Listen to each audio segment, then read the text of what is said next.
আমার একটা বক্তব্য শোনার পর এক ভদ্র মহিলা আমাকে হোয়াটসঅ্যাপে মেসেজ পাঠালেন। তিনি পশ্চিমা কোনো একটা ওয়ার্ল্ডের কোনো একটা দেশে থাকেন, পশ্চিমা ওয়ার্ল্ডের। তিনি আমাকে মেসেজ পাঠিয়ে বললেন, ভাই আপনার একটা বক্তব্যের অ্যাপ্রোচের কারণে আমার সর্বনাশ হয়ে গেছে। আমি তো কি সর্বনাশ করলাম? আবার বলতেছি, ভাই আপনি একটা বক্তব্যে বলেছেন আত্মীয় তিন প্রকার, first class, second class, third class. First ক্লাসের আত্মীয় হলো বাবার ব্লাড সম্পর্কিত আত্মীয়, দাদা, চাচা, ফুপু এরা। সেকেন্ড ক্লাসের আত্মীয় হলো মায়ের দিককার যারা আত্মীয়, মা, খালা, মামু তারা। আর থার্ড ক্লাসের আত্মীয় হলো শ্বশুর ভাইয়ের আত্মীয়।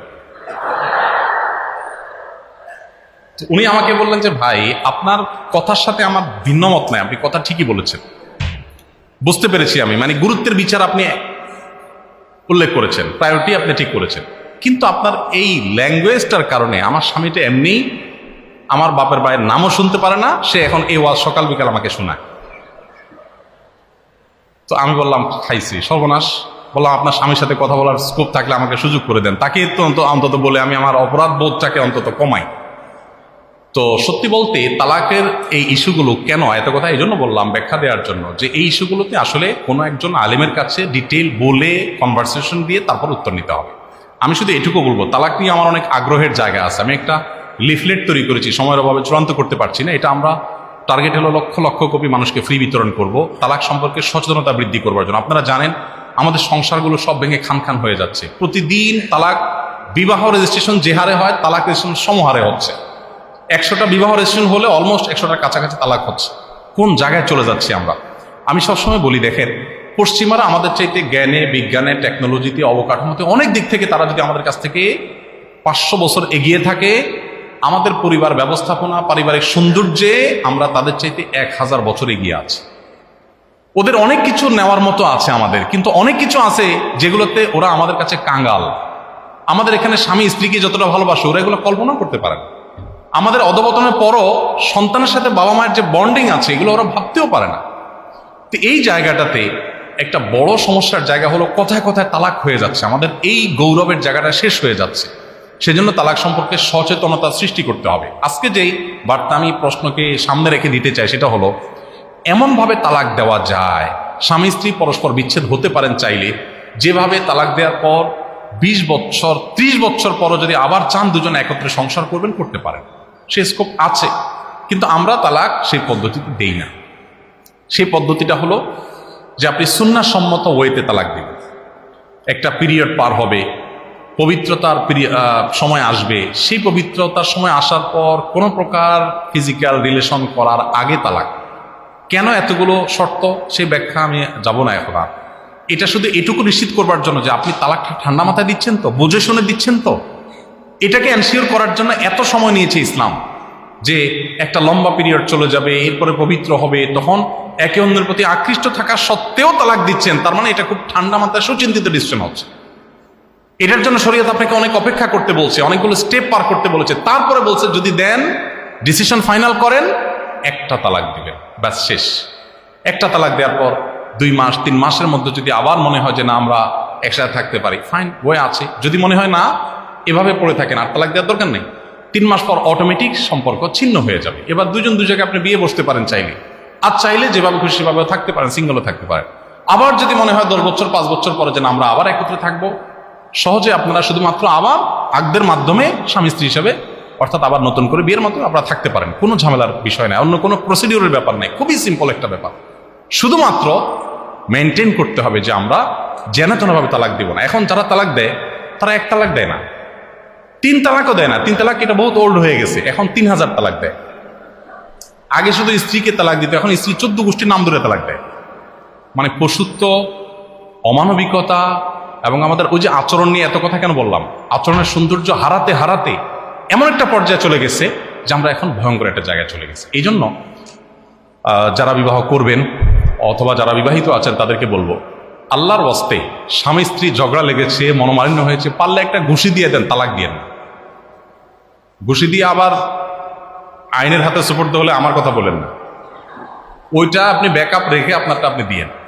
আমি শুধু এটা বোঝার জন্য বলছি যে প্রয়োজনে একটা ঘুষি দিয়ে দিলে ওইটা বিহিত করা যাবে, নাপা খাইলে ব্যথা কমবে, বা আপনাকে নিয়ে থানায় 2-4টা উত্তম মধ্যম দিলে আপনি সাইজ হয়ে যাবে, আর দিবেন না খুশি, এটার একটা বিহিত আছে। বাট তালাক দিয়ে দিলে আর কোনো বিহিত করা যাবে না। বিষয়টা হলো ছুরি মারার মতো। ছুরি মেরে দিয়েছেন আমার বুকে, এরপর আপনি সরি বলছেন, জিব্বে কামড় দিচ্ছেন, তাতে আমি জীবিত হয়ে যাবো না? যা হওয়ার হয়ে যাবে। তালাকটা এরকম। সালাতুন জিদ্দুহুন্না জিদ্দুন ওয়া হাজলুহুন্না জিদ্দুন। নবী সাল্লাল্লাহু আলাইহি ওয়াসাল্লাম বলেছেন 3টা বিষয়, সিরিয়াসলি করলে যা হবে, দুষ্টমি করে করলে তা হবে। তার মধ্যে একটা হলো তালাক। কিচ্ছু করার নেই। আমার জীবনে এরকম বহু দম্পতি দেখেছি যারা তালাকের মাসালা শোনার পর তর করে চোখের পানি ফেলে দিয়েছে। কোনো উপায় নেই একসাথে থাকার, আর নো ওয়ে। বিষয়টা ছেলে খেলা না, সিরিয়াস ইস্যু। তো এই জন্য তালাকের বিষয় বারবার ভাবতে হয়। রাগ উঠলো আর তালাক দিয়ে দিলাম। আমার একজন উস্তাদ ছিলেন খুলনাতে যখন আমি পড়ি দারুল উলুম মাদ্রাসায়, মুফতি গোলাম রহমান সাহেবের গল্প আমি এর আগে বিভিন্ন জায়গায় শুনেছি। ওনার কাছে তালাকের কোনো মাসআলা জিজ্ঞাসা করতে আসলে বিসমিল্লাহ উনি যে কাজটা করতেন সেগুলো ধুমসে আগে মায়ের দিয়ে দিতেন। সে মাসআলা কি কোনো সরকারের প্রশাসনিক কর্মকর্তা আসছে, কোনো ক্যাডার, বিসিএস ক্যাডার আসছে, না কোনো ডাক্তার আসছে, না কোনো ইঞ্জিনিয়ার, সব দেখা দেখি নেই। চোখ বন্ধ করে আগে এক চোট মায়ের দিয়ে নিতেন। একবার এক ভ্যান চালক আসছেন, তখন আমরা ইন্টার্নি করি ফতোয়ার। তো ভ্যান চালক আসছে, আমরা ওনার ফতোয়া ছাড়া কোর্ট আবার এলাও করতো না খুলনাতে। তো ওনার কাছ থেকে ফতোয়া নিতে আসছে যে আমি তো বউরে তালাক দিয়ে দিছি, হয়েছে না হয় নাই। তো বৃদ্ধ মানুষ দোতলায় আসছে ওনার অফিসে, আমরা ছিলাম তখন। আমরা বললাম যে উনি ওই যে মাঠে দাঁড়ায় আছে, ওনার গদির নিচে একটা ব্যাগ থাকতো। তালাকের মাসলা বলার পরে ওইটা বের করে কলস কলস কয়েকটা আগে মায়ের হয়ে যেত। কয়েকটা মারার পর এরপরে হাতারাতে গেছে, এবার বলো মাসালা কি। কয়েকটা আগে মায়ের হয়ে যেত। কয়েকটা মারার পর এরপরে হাতারাতে গেছে, এবার বলো মাসালা কি। কামার পাওনা খুঁজে কোথাও কথা তালাক, কোথায় কথা তালাক। এটা শুধু ছেলেদের না, মেয়েদেরও সমস্যা আছে।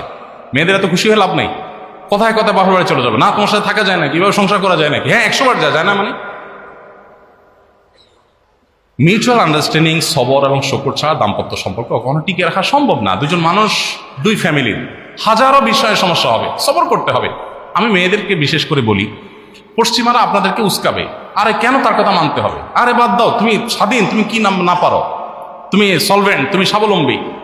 আপনাকে উস্কাবে, কিন্তু এর পরের ইতিহাসটা আর কেউ আপনার কাছে জানতে চাইবে না। পরে আপনার কাছে আফসোস হবে। একটা সময় মনে হবে স্বামীর সংসারটা এটা হলো আমার জন্য একবারে মরণের মতো। এরপরে যখন আপনি সে সংসার থেকে মুক্ত হয়ে গেছেন, তার পরবর্তী যে হ্যাসেলটা, সে জীবনটা অনেকের ক্ষেত্রে এমন হয় যে পরবর্তী জীবনটা মনে হয় যেন আগেরটা মরণের মতো ছিল, এটা ছিল জাহান্নামের মতো, আর ব্যাক করার সুযোগ থাকে না। মেয়েদেরকে আমি সবসময় বলি, মেয়েদের সাংসারিক জীবনের প্রথম অধ্যায়টা থাকে খুবই স্ট্রাগলের, কিন্তু দিন যত যায় তাদের দাপট তত বাড়তে থাকে সংসারে। প্রথম শাশুড়ি মাতবরি করে, শ্বশুর মাতবরি করে, দেবর মাতবরি করে, ভাসুর মাতবরি করে, ননদ মাতবরি করে, স্বামী মাতবরি করে, সবাই পণ্ডিতি করে, মেজাজ খারাপ হওয়ার মতো দশা। কিন্তু আস্তে আস্তে কি হয়, দিন যত যায় একটা ছেলে হয়, একটা মেয়ে হয়। ছেলেটা কার পক্ষে থাকে? বাপের না মায়ের? দাদা দাদির না মায়ের? ফুফু চাচার না মায়ের? তার মানে একটা বাহিনী দাঁড়ায় গেল প্রথম। এই ছেলে বড় হয়ে গেছে, আরেকটা হয়েছে, এগুলো সব বাহিনী ডানে বামে। ছেলে মেয়ে বড় হওয়ার পরে দেখবেন যত খারাপ স্বামী হোক আস্তে আস্তে চুপসে যায়, দেখবেন, খেয়াল করবেন, চুপসে যায়। কারণ বইয়ের দিকে একটু চোখ বড় করে তাকাতে দেখে যে আরো 6-7টা চোখ ডানে বামে আছে, আস্তে করে দমে যায়। এরপর এই ছেলে মেয়েগুলো যখন আরো বড় হয়ে যায়, এদের ঘরে যখন ছেলে মেয়ে হয়, তখন এবার বুড়ির দাপটকে দেখে। ছেলের ঘরের নাতি, মেয়ের ঘরের নাতি, সবগুলো কার পক্ষে? বুড়ির পক্ষে, সবগুলো বৃদ্ধার পক্ষে। এবার ওই যে বুড়া স্বামীটা সারা জীবন খ্যাস খ্যাস খ্যাস খ্যাস করছে আর অমানুষের মতো আচরণ করছে, সব ডানে বামে তার এই সমস্ত সৈন্য সামন্ত দেখে দেখবেন সোফার এক কোণা চুপচাপ বসে থাকে। মসজিদ থেকে আর আসতেই চায় না, মুয়াজ্জিন ঠেলে বের করতে পারে না, চাচা যান মসজিদের দরজা বন্ধ করুন। বলে না বাবা এমন করো কেন, টেবাদ বন্ধই করি। আসল কাহিনী কি? বাসায় সব শত্রুপক্ষের লোকজন, নিজের বাহিনীর লোকজন নাই। এটা কিন্তু সিরিয়াস কথা। ধৈর্য ধারণ করতে হবে দাম্পত্য জীবনে। ধৈর্য ধারণ করলে একটা সময় এই সমস্যাগুলো থাকে না, এটা হলো বাস্তবতা। তালাক এবং মানুষের হক রিলেটেড বিষয়গুলো খুবই সেন্সিটিভ, খুবই স্পর্শকাতর। আমি এর আগে বহুবার ধরা খেয়েছি, এই জন্য আমার শিক্ষা হয়েছে। এক ভদ্র মহিলা এসে তার স্বামীর বিরুদ্ধে এমন ভাবে আমার কাছে নালিশ করেছেন, যেটা শোনার পর আমি আর পারলে ওই স্বামীর, আমার যদি ক্ষমতা থাকে তাহলে তার মৃত্যুদণ্ড দিয়ে দিই, আমার একটা অবস্থা। এখন বলে যে আমি কি তার সংসার করা উচিত ভাই? তাই বললাম এইরকম মানুষ হলে কিভাবে সংসার করা উচিত হবে?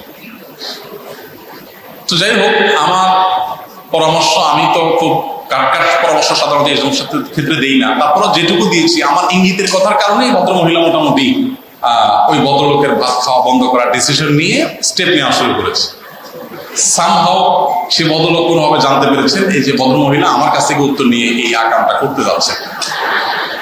তখন উনি আমার কাছে যখন আসছেন, আমি তো রীতিমতো হয়ে গেলাম, খুব অপরাধ বোধ কাজ করলো, হায় হায় কি সর্বনাশ করলাম। ওই ভদ্রলোক বলছে, ভাই আপনি কি জানেন এই বেচারে তিলের তাল বানায় বলছে বাস্তবতা এইটা। তো পরে আমি তওবা করে ওই ভদ্র মহিলার কাছে আবার বার্তা পাঠানোর চেষ্টা করলাম যে বোন, দুজন একসাথে আসেন, দোনো আসামি একসাথে আসেন, তারপরে আলাপ হবে ইনশাআল্লাহ। তো তালাকের বিষয়গুলো খুবই জটিল এবং স্পর্শকাতর, এবং একটু ভুল কিছু হলে অনেক সর্বনাশ হতে পারে।